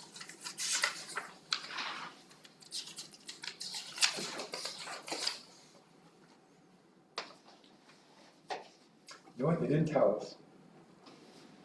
They simply referred, they said requester is a member of a board of county commissions Yeah. in a Colorado county. And Details sound familiar, that's why I and in asked. that capacity also serves on that county's board of health. So it's just not gonna tell us. Yeah. And I think it's because this was brought up in the middle of a bunch of action and they told them, well, because you've left this behind, you go ahead. They were real clear about saying, we don't opine as to what you've done before in this matter, thank goodness, for you and us. So, yeah, an unnamed county. Got it. Yeah, way ahead of time. Any questions, discussion? I like the word attenuated. Attenuated? Yeah. It does, it gets pretty far, though. It's like a ripple. It does, it's, the basic of it is, expressed in our own code. You're here to do the public business, not your own. Not to do anything that affects your business in a way that doesn't affect everyone in the same way. And that's probably an important point to make too. Legislating. I had a situation once where, or this is just a good example of a situation that happens, you give the same answer over and over again. The situation was this, the council was considering a new set of comprehensive regulations about where along the front of your house on the right of way, and for what period you could park your RV temporarily, and where on your lot, relative to the front lot line, you could park your RV permanently. It's all about where we get to park our personal RVs relative to our home. The mayor had an RV.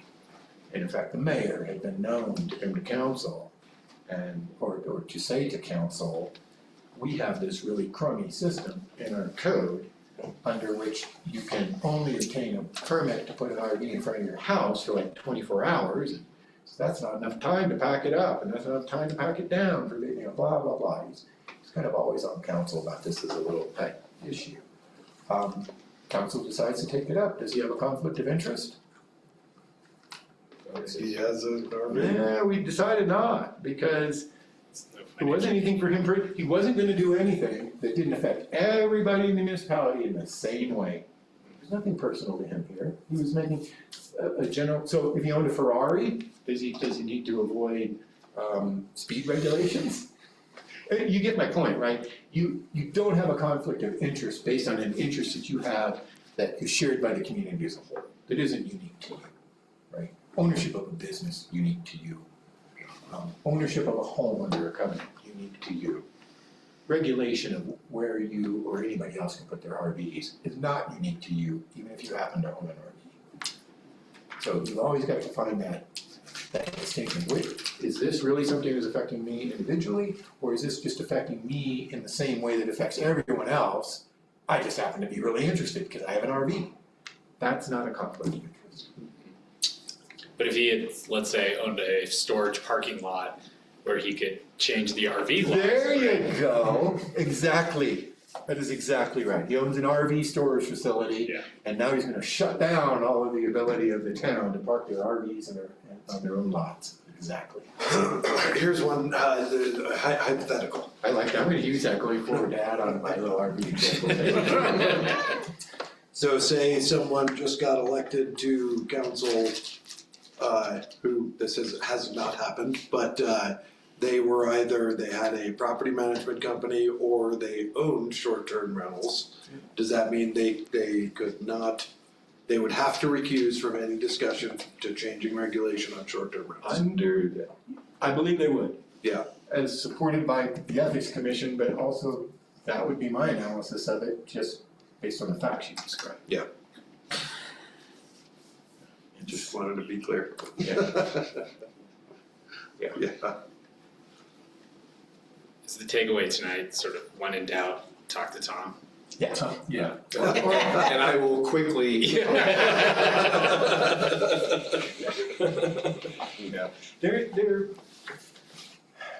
They're interesting questions, particularly in small towns. Particularly in small Well, towns. and I'll tell you, my interest is always that the council be able to conduct business and conduct their business. And how they do that in a way that is reliable to the public. So that's why we're always making sure there's quorums and, all those types of things. So that's why I need to know all that stuff. And I want to be able to defend it at the end of the day, so that's the two sides of our.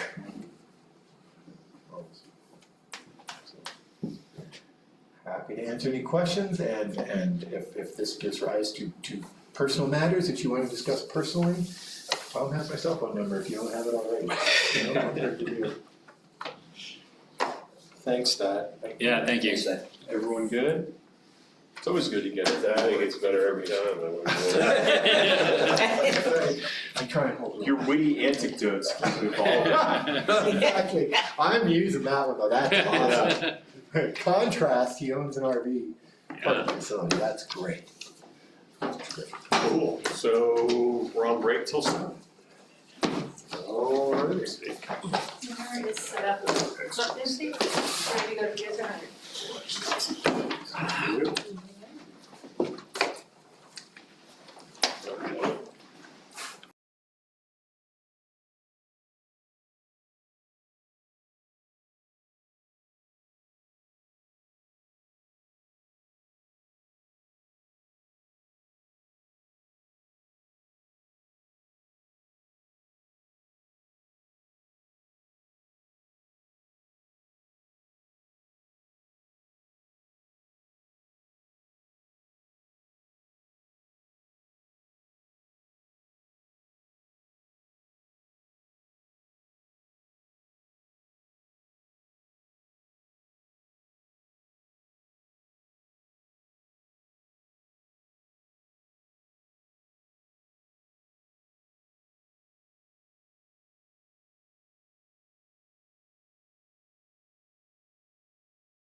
Got it.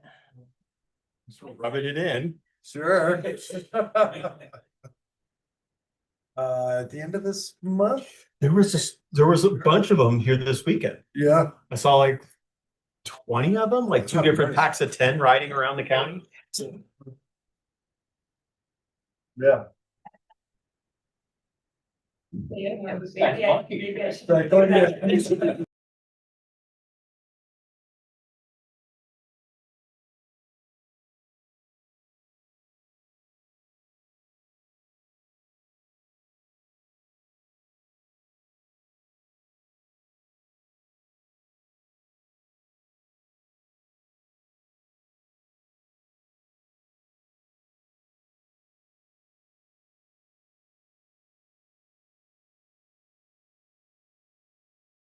Where can? Motorcycle road. Oh, was it? Right. In Peonia.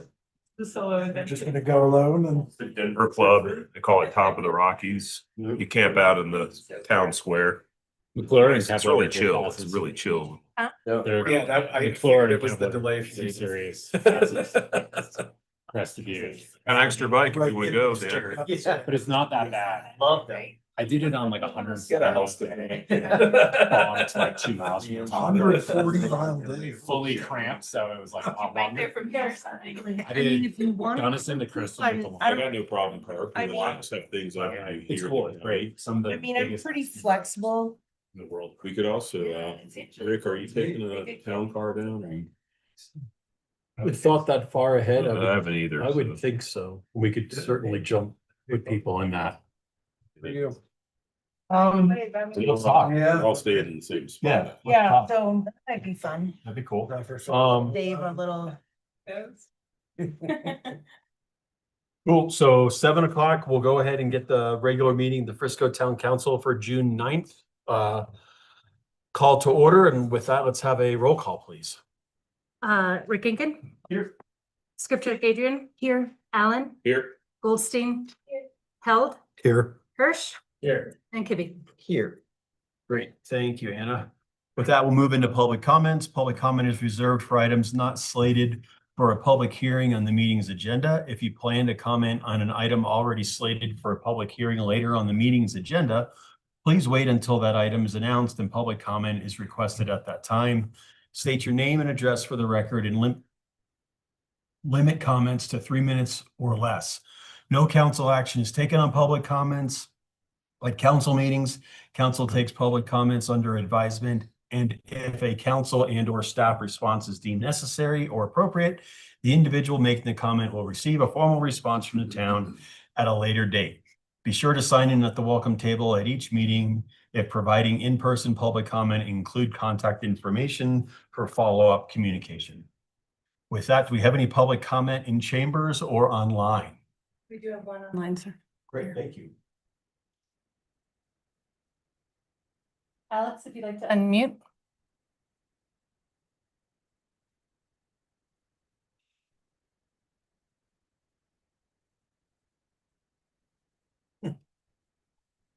Alex?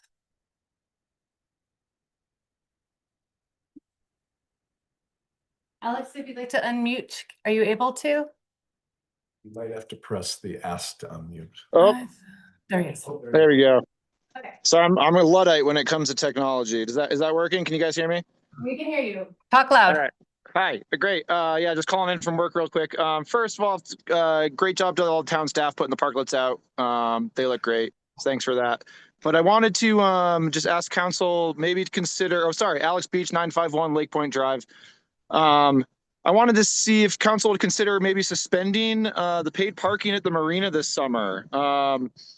You know, when the paid parking was initially put in, it was because the marina was such a high destination and in-demand activity. There was a lot of people getting in there 9, 10 in the morning, camping all day long. And no people could come in throughout the day because all the parking was full. This year is very different. There are a lot of reasons for people not to come to the marina. There's a lot of people that think the marina is completely closed. It is definitely impacting business at the restaurant and at the marina itself. Every day I go and ask your town staff at the marina, hey, how many rentals you guys have today? And they're like, we're sending out 2 boats all day long. You know, I've had people come up to the restaurant and say, hey, we want to support you guys. We know it's going to be a rough summer for you, but it's ridiculous.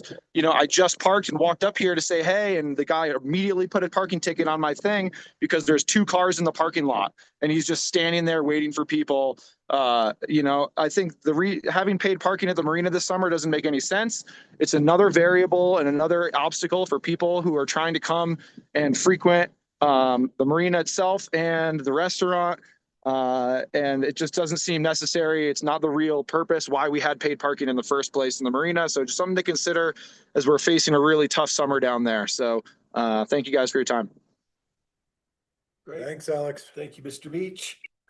Any other public comment online? Please raise your hand if you'd like to make public comment online. Great, and none in chambers. I'll close public comment and move on to any council and mayor comments. Anyone? Yeah, I'll say, just to make a point, I rode my bike down to the marina the other day, and I told Tom this the other day in our meeting, but it's gonna be a challenging summer at the marina, but I just can't say enough about how well I think the staff has adapted at this point and really, you know, made a very difficult situation work. And when you go mountain bike around the perimeter and look at it from that side too, it really gives you a feeling of how really challenging this is. So kudos to town staff, Tom, for making that work out there. Great. Any other public comments? Yeah. Last Thursday, I got to do a deep dive on the Frisco Backyard Project with Pete Swenson, and I just want to, say thank you to Pete, Sam Massman, Lindsay's team. I'm sure there's a whole bunch of people I'm missing, but the level of detail they're putting into this to make it just a phenomenal project is pretty amazing. And it was way more than I thought it was. And they've thought through pretty much every single little detail down to just tiny little cuts that they're going to do to make everything a little better for every user back there. So kudos to them. Dusty Calfee's your primary fire manager there on that project. You did a great job. Awesome. Other public comment? I'll give a shout out to the Frisco Police Department for solving a case that had been lingering for a long time. I don't know the details on it, but I saw that we had some positive resolution on it from a law enforcement side, so thank you. Any other comments? Great. We'll close mayor and council comments and move on to any staff updates. Sure, just a few. Some staff and I and council member Scripship Adrian got to walk through 602 Galena today and see some of the 3rd floor units that are mostly finished, and it's going to be a really nice project when it's finished up. Pretty interesting things that they've done in order to maximize the space in that building. If you're wondering about some street narrowing or closures that are happening on Granite Street around 3rd Avenue, that has to do with an Excel project that's going on that they did permit to work in our right of way. It's related to upgrading power source within that area. They're also working on the east side of Kelly Foot's laydown yard. That's the same project. That's all doing the same thing. So just if you're getting questions about that. Flowers will be arriving later in the month and will be going out on Main Street. So if you're wondering why they're not out yet, it's just a little later than normal. So and then we have some rec updates. Just as Alex Beach mentioned, the marina is open, so we want to keep saying that the marina is open. And it's still summer's still starting, so there will be traffic down there as we move forward. It's still early, but we also have the Mountain Goat Kids Race, the first one on Tuesday, June 16th. Rock the Dock is coming up on Friday the 19th. That's gonna be really good. Kids camp started yesterday, so we are rolling into summer. That's all I've got. Great, thanks, Tom.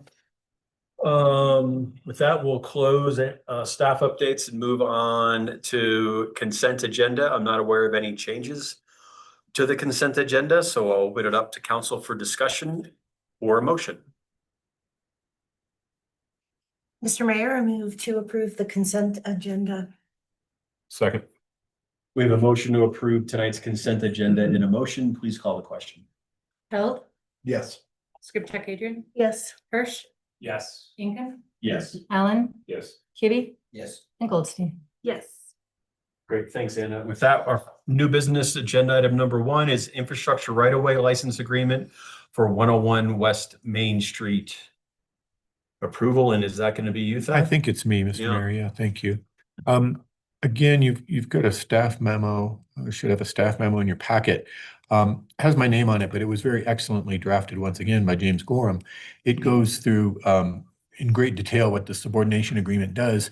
But I'm going to give it to you much more briefly, and it's going to start with a reminder about what we all kind of know, even if we can't describe it in detail, which is that when there is a lender, or when there is more than one lender on a particular property, there is a senior lender and there's a junior lender, right? Just like your principal mortgage on your home, and maybe you went out and got a second mortgage or home equity line of credit.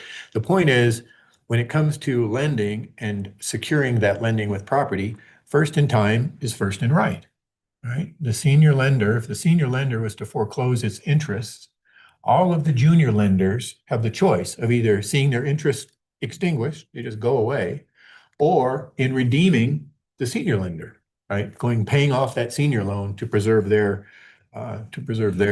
security interest. That is essentially what's happening here. If we go back in time, you'll remember that the town, under the development agreement with NHP back in 2023, loaned NHP $2.5 million to purchase that property, right? So we have an existing loan out there that would, of course, be senior in time to the loan that NHP is currently negotiating about to take in connection with its LIHTC financing from US Bank. That loan, we believe, is somewhere north of $30 million. It could be north of 40 million. It's a very large amount of money.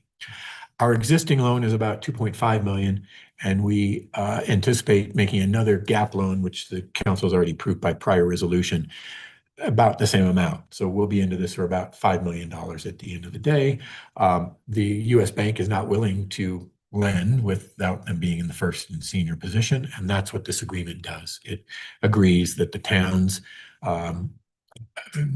interest in the loans it is given, interest in the regulatory limitations on that property are subordinate to that senior loan. All of this will mean absolutely nothing until such day, if ever, and we would hope it would never come, it would be a terrible day, that US Bank was foreclosing its loan on that property. That seems highly unlikely to me, particularly given the nature of the LIHTC financing and the interest involved. But it could happen, and if it did, we would be second. The town would have the ability, the right, though probably not the practical ability, to pay off that senior lender if it were to happen early.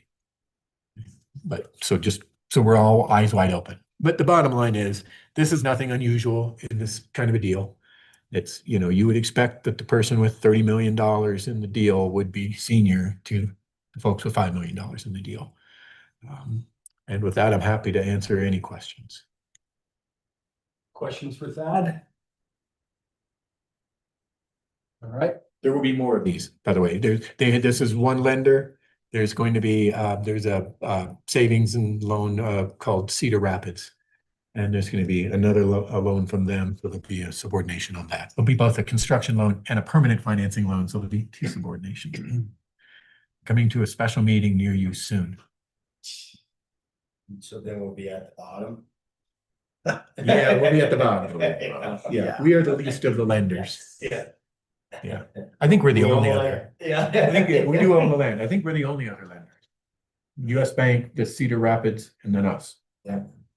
Okay. Cool. Yeah, any other questions for Thad? I'll open it up to public comment in chambers and online. No public comment on chambers or online. I'll close public comment, come back to council for any further discussion or a motion. Mr. Mayor, I move that we approve the subordination agreement between the town of Frisco, US Bank NA, and West Main Apartments LLP.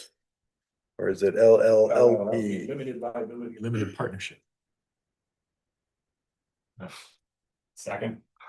Great. We have a motion and a second to approve agenda item number 1. Please call the question. Goldstein?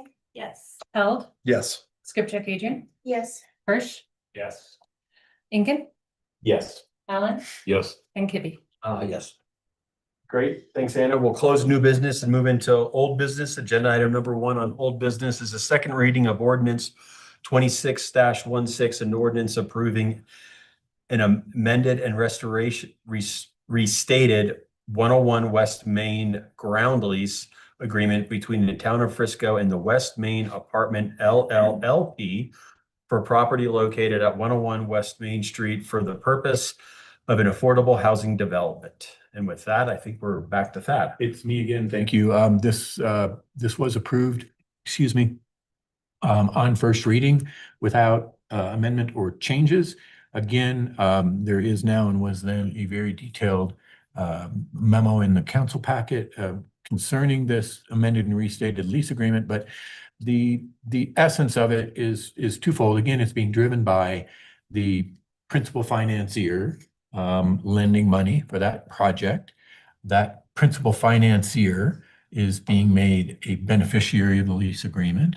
The principal financier is being given some enforcement rights with respect to the lease agreement and is limiting the enforcement rights of the town so long as it has its loan outstanding. Again, all pretty standard to be expected in this deal in terms of the bank wanting to secure its interest in repayment of the loan. Again, I'm happy to answer any questions. It was approved by all council members present at the last meeting. Questions for Thad on second reading, anyone? No questions. We'll open it up to public comment. Any public comment online or in chambers? Not seeing any in online or in chambers. I'll close public comment and come back to council for a motion. Mr. Mayor, I move to approve ordinance 26-16. Second. We have a motion and a second to approve 26-16. Please call the question. Allen? Yes. Kibbe? Yes. Goldstein? Yes. Held? Yes. Skipjack Adrian? Yes. Hirsch? Yes. And Incan? Yes. Thanks, Anna. With that, old business agenda item number 2 is second reading of ordinance 26-11, an ordinance authorizing the sale of certain real properties owned by the town and legally described as Unit 308A Mary Ruth Place condominiums, Unit 308B Mary Ruth Place condominiums, Unit 310B Mary Ruth Place condominiums, and Unit 311C Mary Ruth Place condominiums, also known as 308 Galena Street, Unit A, 308 Galena Street, Unit B, 310 Galena Street, Unit B, and 311 Galena Street, Unit C, respectively. Hi, James. This is the second reading. Council did approve the first reading with an amendment. That amendment was that these units be placed at 115% AMI with a buffer at 130% AMI as laid out in the ordinance. And there are also work requirements that are associated with those and the process of how we handle a lottery. So with that, any questions? I'm here to answer them. Great. Thanks, James. Question for James. We made some changes on first reading. This is our second reading. James just laid out those changes. I think our ultimate goal with that was to give staff the greatest amount of flexibility to get the unit sold and while retaining a workforce unit at an affordable price. If I sum that up. James, when do we think these might get on the market? Soon. Yeah. We have to do a plat, we are just signed, and a few other loose ends, I'm hoping by the end of this month. Oh, it's quite, yeah, that's good. It's cool. James, how do anticipated HOA fees feed into the pricing? So what we did with the pricing, we looked at what the new chart was.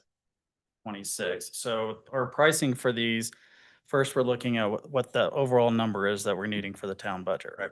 And so we have put the pricing as far to actually as close to 110 as we possibly could, to give a lot of flexibility in that 115 range. So once we set up an HOA, we'll see what those costs are. Insurance, of course, is always the biggest one. We're trying to keep those down to a minimum. The chart allows for $500, I believe it is, for HOA taxes and other necessities. So we're hoping that we're no higher than that. Thank you. Further questions for James? If you haven't looked at the latest AMI chart that came out now, what, a month ago? It's riveting. But if you compare it to the one before, it actually are some substantial changes, so it's worth taking a quick look. Thanks, James.